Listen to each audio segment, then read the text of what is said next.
I go shake his hand, and he put both hands behind his back. And I'm saying, okay, he getting his head ready to play. And first play of the game, he says, I don't know where they got you guarding me, Holmes. And he shoots a 3. I was pissed. I said, I wasn't mad he hit the 3, but this some bitch just called me Holmes. And so it's set up for a really interesting game. Because I remember one time I came down and I dunked it on him. He laying on the ground. He fouled me, and I'm pointing. And he said, hey, Rook. I said, what? You got, he said, you got balls, but I'm still going to get 30 on your ass. He got about 38, but I had to pay my dues. I wasn't upset about that because, back then, as a rookie, you got to pay your dues. And at the guard, man, on his last leg, we're playing him, and he told me, young fella, let me tell you something. I can shoot a jumper anywhere I want to. And he said, you supposed to be a great defender, right? He said, I'm going to make sure I tell you where I'm going to shoot the ball at. And I was like, man, come on now. You're not going to shoot the ball. And so he said, I'm going to take you over in that corner right there. You see it over there by my bench, right? And I'm going to give you something, and it's going to be this jumper. Right. And I said, shit, watch this.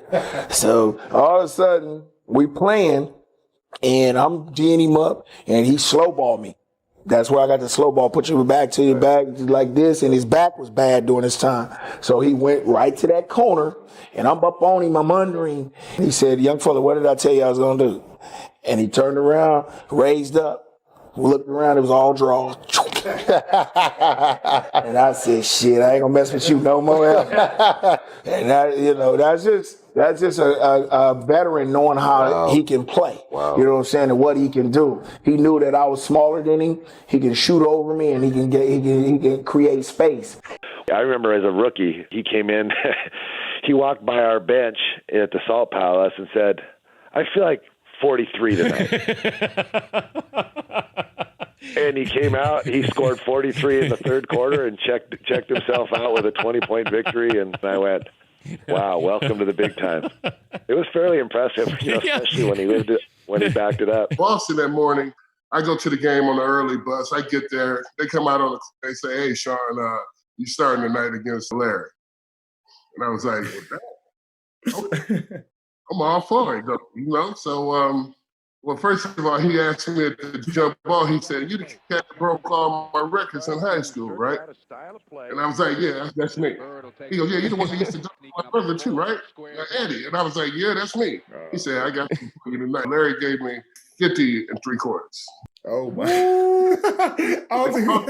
He talked to me the whole entire game. What did he say? So every shot he was calling, at the defensive end, he would tell me, he'd be like, when I get down to the other end, I'm going to pump fake you, get a hand one on you, look at you, go off class. That's how cold Larry was.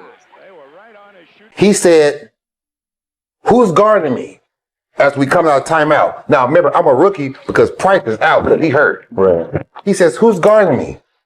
I says, Craig Elo. He says, why you got that white boy on me?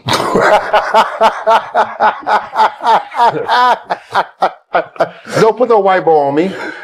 He said that was the most. Now remember, Larry Bird is white. Right. He said, I'm going to go over here, and I'm going to get in the corner. Dennis Johnson going to pass it to me, and I'm going to hit the last second shot, and it's over.